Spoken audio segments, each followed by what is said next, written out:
iyi ni Barada Vibes, naho ngende Barada. Uyu munsi rero tugiye kuganira ku amakosa abashakanye bakora. Burya nta muntu utifuza ibyiza cyane cyane iyo washakanye n'umuntu. Hari igihe rero wifuza ibyiza ntubibone, ugasanga ibibazo utanatekerezaga biravutse. Ariko hari igihe usanga ibyo bibazo ushobora kubigiramo uruhare, ubishaka cyangwa utabishaka. Rero amakosa akurikira akorwa n'abashakanye ashobora kuba intandaro y'umwiryane no gutandukana ku bashakanye. Angaha simvuze umugabo cyangwa umugore, kuko aya makosa bose bashobora kujya gute kuyahuriraho. Ushobora kubigiramo uruhare cyangwa ntubigiremo uruhare, ariko iryo kosa rikaba intandaro y'iki y'umwiryane, yo gutongana, yo kurwana, yo kuvugana nabi, yo gusenya, yo gutandukana mu rugo rwanyu. Harimo rero kubeshya, kandi umenye ngo ubeshya gato, ubeshya kanini bituma icyizere gitakara. Wabwira umuntu akavuga ati n'ubundi arabeshya, nabwirwa n'iki se byambwira niba ari ukuri cyangwa atari ukuri. Kwihunza inshingano z'urugo, ugasanga uwo mwashakanye niwe wenyine wita kuri buri kintu mu birebana n'urugo mu buzima bwa buri munsi. Murafashanya mu rugo rwanyu, cyangwa hari umwe wita ku rugo wenyine undi akaba ntibindeba. Kutubahana no gusuzugurana mu buryo ubwo ari bwo bwose, kwihunza ibibazo no kuba ntibindeba. Iki kirasa nk'icyo cya kabiri nari maze kuvuga hejuru. Kwirenganya no kwemera amakosa yose. Ahangaha hari igihe usanga umuntu yishyiraho amakosa kugira ngo mu rugo hagire amahoro. Ibintu bikaba ukavuga uti okay, wasanga ari iki, ugasanga ibintu byose rero urabyigerekaho kugira ngo mu rugo habe amahoro.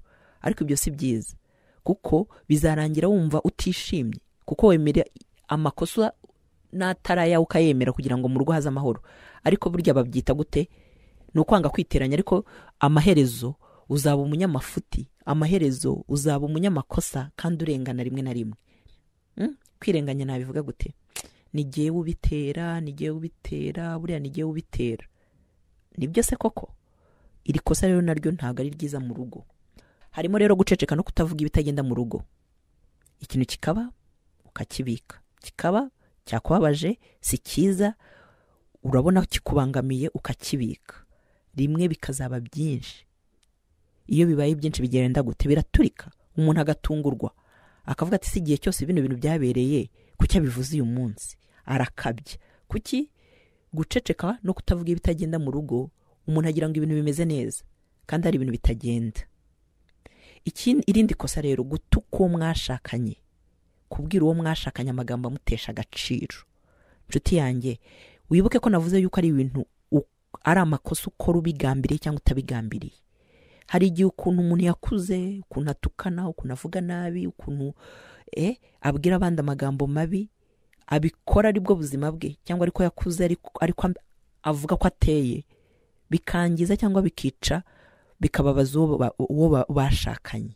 Gutuka uwo mwashakanye cyangwa kumubwira amagambo rero amutesha agaciro ni ikosa ribi, kandi ni ikosa rishobora gutuma urugo rwanyu rutagenda neza, rimwe na rimwe hakabaho no gusenyuka. Guhangana mu rugo cyangwa kurushanwa biteza urugo imbere ni byiza. Ikibi ni uguhangana bisenyana. Ndabivuga mukagira ngo wenda ni brag.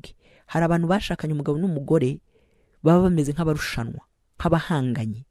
Ugasanga yenda umwe ahembwa amafaranga menshi, mugenzi we ntabyishimire, ngo avuga ati okay, ni byiza cyane kuko ni abantu babiri barimo bafatanya kubaka urugo. Siko bimeze.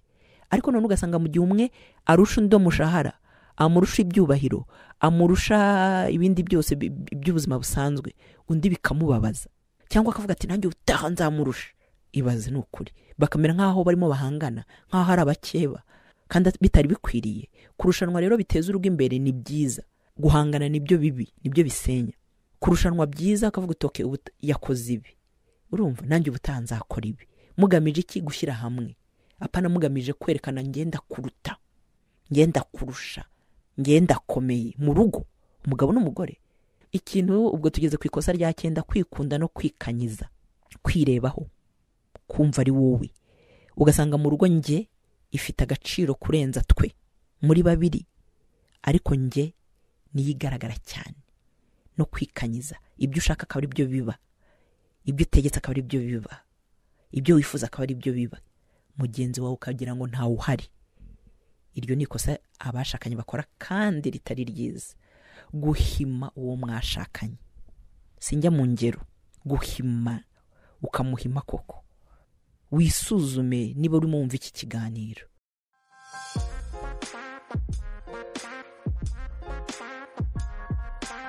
Kudaha umwanya wo mwashakanye ngo muganire ntuboneka. Akazi, amasomo, ubuzima buri hano hanze butuma tutaboneka. Ahangaha mureke ngitindeho. Kudaha umwanya wo mwashakanye ngo muganire. Mujya mwicara mukaganira mukavuga ibyanyu, cyangwa muba mwibere muri telefone, muba muri mu mupira, muba muri mwagiye kuganira n'abandi bantu, muri business, muri mu kazi, muri mu masomo, muraganira. Reka ndekere. Kudaha umwanya wo mwashakanye ngo muganire ni ikosa ribi cyane. Kutaba mu rugo na rimwe, niyo uhabaye ukaba ufite ibindi uhugiyemo. Iki ngiki kigendana n'iki kintu cyo kuvuga ngo kudaha umwanya wo mwashakanye. Iyo uri mu rugo uri mu turimo, abagore babaca hano hirya, areba amasuku, areba abana, areba iki, nibyo birakenewe. Ariko wibuke yuko icyambere ari umugabo wawe. Umugabo nawe uri mu rugo, hari uturimo urimo, hari televiziyo urimo, hari akazi uri muri. Ahanga ndavuga ku bantu batahana akazi. Ku kazi wiriwe ku kazi ugatahana n'akazi mu rugo. Ntuhe umwanya wo mwashakanye ngo muganire, ntimuvugane. Kutaba mu rugo kuko wagiye ku kazi, uri muri misiyo, uri mu bintu byose bituma ushaka ubuzima, ariko noneho n'umwanya uhabaye ukagira ibindi hugiyemo bikamera nkaho udahari. Iri ni ikosa naryo. Kwirirwa udahamagaye wo mwashakanye ngo muvugane. Bantu bashakanye, mwana mubana, mwumva barada vibes. Iki kintu muzajya mucyumva kenshi. Kwirirwa udahamagaye wo mwashakanye ngo muvugane kuri telefone. Reka cyo nkireke kuko murabizi ko mu biganiro mvuga kino kintu kigarukamo. Irindi kosa rero, kutabwira wo mwashakanye ko mukunda. Ngo arabizi. Abizi ate? Arabibona. Abibona ate? Bimubwira bimenye niba ko kumukunda. Ntago byoroshye kubivuga mu Banyarwanda, njya mbyumva mubivuga, ariko si byo uvuga byose biroroshye. Ese ubivuze ukamubwira uti ndagukunda wapfa? Bimubwire noneho anabyumve. Irindi kosa rero abashakanye bakora ni ukwirengagiza utuntu duto na duto dushimisha uwo mwashakanye. Kudatanga keya, kudasohokana uwo mwashakanye, kudahana impano n'ibindi birebana no kwita ku uwo mwashakanye muri rusange. Simbitindaho. Uwo mwashakanye uramuzi, uzi mutangira uko wamuteretaga muteretana, uzi uko mwavuganaga. Akenshi iyo tuvuze rero guha keya, abantu batekereza ibintu by'ibiciro, abantu bafite amafaranga. Oya, buryo ushobora no kugira amafaranga ariko icyo umutima wawe utashyizeho umutima nyine ntabwo wagikora. None se ubu ufite amafaranga utazi ko impano wayitanga ukibuka ko yitanga, ahubwo se uzi impano wamuha. Kwirengagiza utuntu duto na duto dushimisha uwo mwashakanye ni wowe utuzi. Niba ubyirengagiza rero umenye ko ari ikosa. Kudasaba imbabazi uwo mwashakanye mu gihe wamukosereje naryo ni ikosa. Kudasaba imbabazi uwo mwashakanye mu gihe wamukosereje. Urabizi ko wamukosereje? Yabikubwiye se? Cyangwa nawe urabizi? Wamusabye imbabazi se? Oya. Niba utamusaba imbabazi rero ni ikosa. Kudatanga imbabazi no kugira inzika. Yego, mugenzi wawe yagukosereje agusabye imbabazi ariko ntago uzimuhaye, ni ikosa. Kugira inzika murayizi. Kwa kundi nagukoshereje mu kwa mbere muri 2020, ariko mu kwa mbere 2020 bya bintu urabigaruye. Hashize umwaka kuzura kabuze. Cyagiye wankoreye ibi kandi byararangiye, kucyo bigaruye. Nabyo ni ikosa. Kutava kwizima ngo wemere ikosa kandi urikosore. Ikosa murumva ko rikurikirana. Wakoze ikosa, mugenzi wawe arabikubwiye, uravuze atari kurandenganya. Burasa yari nakosheje. Ejo bikongera, ariko kuki ukabya ibintu? Kana buriya nakoseje. Ririya ni ikosa. Niba kuko akubwira ko ari ikosa, mubaza uburyo ari ikosa, mubiganireho, mubisobanure, umenye aho umukosoreja kurenza uko utsimbarara kandi ahora akubwira ko umubabaza cyangwa umukosereza. Kutava kwizima ngo wemere ikosa kandi urikosore nabyo ni ikosa, ni amakosa ashobora gutuma urwo rugo rwanyu rigiramo ibibazo. Hanyuma rero irindi kosa ni guhora ukoresha imvugo ishinja uwo mwashakanye. Guhora ukoresha imvugo ishinja uwo mwashakanye. Ahangaha simvuga ngo ni umugore ubikora n'umugabo ubikora. Mwembi iri kosa mushobora kurigwamo. Ese mu byo uvuga uramushinja? Turakomeje turimo turavuga ku makosa abashakanye bakora babishaka cyangwa batabishaka, ariko aya makosa ashobora kugira gute kugira ingaruka ku rugo rwabo. Gusuzugura no kwanga umuryango washatsemo, si byumvikana? Iryo ni ikosa. Aya makosa buri kose tugafashe dushobora gukoraho ibiganiro birenze, tukabona ingero zirenze. Nugira ikibazo wowe uzambaze cyangwa se uzambwire dusesengure kamwe muri ibyo tubifatanye. Ikindi kintu nawe ushobora kubonamo irindi kosa, andi makosa abashakanye bakora ukaba hano ntayavuze, nawe uzambwire. Liste dushobora kugenda tuyapdating.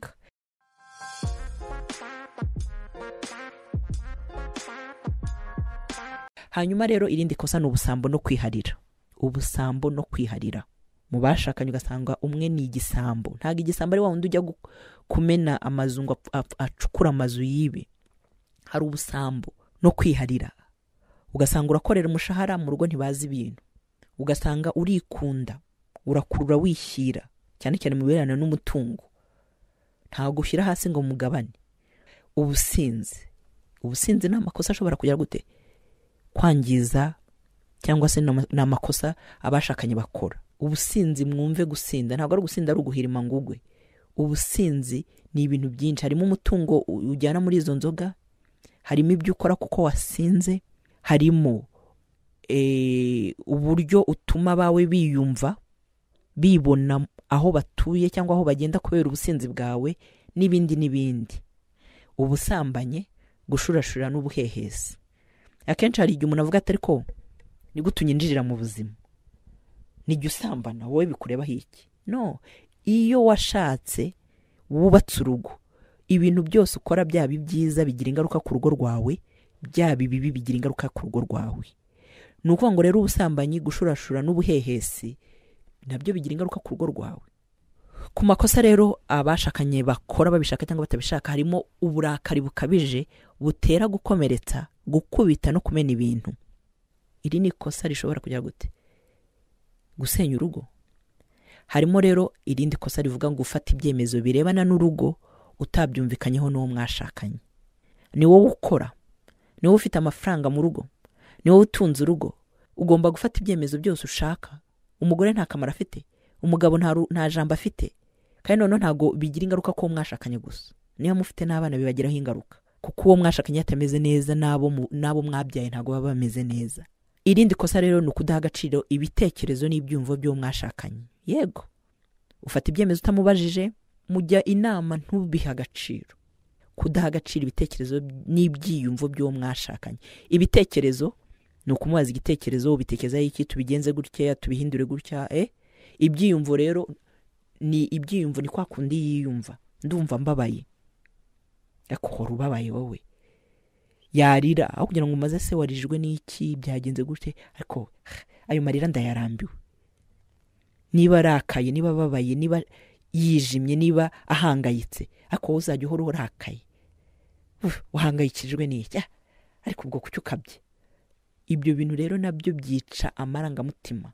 Kudaha agaciro ibitekerezo by'umuntu, by'uwo mwashakanye, aba yumva adakunzwe.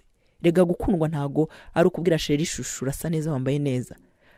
Gukundwa harimo n'ibyo byose, kumva ibitekerezo bye, kumva babaye, kumva arwaye, akaba afite umuntu umuri hafi ari bubwira akamwumva. Hanyuma rero irindi kosa abashakanye bakora ni menshi cyane, kuko iyo ndebye nsanga agera mu makosa 30. Ibaze 30 ashobora no gukomeza kuba menshi. Hariho gushaka gukora imibonano mpuzabitsina birenze bikenewe ibyo mugenzi wawe ashobora kwihanganira. Gukora imibonano mpuzabitsina kubera mugenzi wawe abishaka, wowe utabishaka. Kwishimisha mu gihe mukora imibonano mpuzabitsina, ntiwite ku byifuzo bya mugenzi wawe, cyangwa se kwima uwo mwashakanye. Mwumvisha ahantu iri kosa rije. Narishyize hano kugira ngo mutavuga muti gukora imibonano mpuzabitsina ni ikibazo. Hoya, amakosa ni 30, ariko iri ngiri naharije. Wibuke yuko amakosa tuvuga ngo urabishaka, ubikora ubigambiriye, cyangwa ntago unabizi kubikora. Isuzume rero urebe. Hanyuma rero irindi kosa rya 28 ni ukwangiza umutungo w'urugo. Nshuti yanjye, uko wangiza kose, uko mugenzi wawe akubwira ko wangiza, ariko kwangiza umutungo w'urugo ni ikosa abashakanye bakora. rishobora kugira ingaruka ku rugo rwawe. Kutita ku rugo rwawe ugasanga inshingano zikureba uziharira abandi. Ntangira navuze kugira gute kuba ntibindeba, ariko noneho hano turavuga ngo kutita ku rugo rwawe ugasanga inshingano zikureba uziharira abandi. Abakozi ufite akazi kenshi, hari abo wohereza mu bintu byawe, ni amakosa. Ese uzabikemura gute? Dusoza rero ku makosa ni ukuba nta munoza, kudashima ibyiza uwo mwashakanye akora, ugahora ubona ibibi, ntunyurwe. Yagira ate byose birangira bibaye zero. Ayo yose rero ni amakosa abashakanye yabo umugabo cyangwa umugore ashobora gukora, abishaka cyangwa atabishaka, ariko bikagira ingaruka ku rugo, urugo rugasenyuka. Uyu munsi rero reka mbaze abashakanye mushobora kuba mwumvisha iki kiganiro, iyo wicaye ukisuzuma. Mu kwisuzuma wibanza ngo urebe mugenzi wawe umutunga agatoki. Egoko, barada yavuze kwangiza umutungo kandi madamu wanjye niko ameze, niko umugabo wanjye ameze. Hoya, wireba mugenzi wawe umutunga agatoki, irebe wowe. Muri aya makosa 30 urihe? Ugaragara he? Nta kintu ukoramo mbere yo kureba mugenzi wawe cyangwa kujya kumubwira ngahumva wiyumvishemo, wimureba, irebe wowe, hanyuma urebe hari aho ubangamira mugenzi wawe mwashakanye. Ese uyu munsi ugiye kubikoraho iki? Niko uteye, niko wabaye. Okay, wibuke yuko amakosa ukora wabishaka utabishaka, waba ubigambiriye cyangwa utabigambiriye, agaruka ku rugo rwawe. Ntago agaruka ku mugore wawe cyangwa ku mugabo wawe gusa, no ku bana bibageraho. Reka mbifurize rero kwisuzuma tugamije guhinduka, apana kwisuzuma ugamije gutera ibikwasi mugenzi wawe, ugamije kumutunga urutoki. Iyi ari Barada Vibes, ndagushimiye cyane.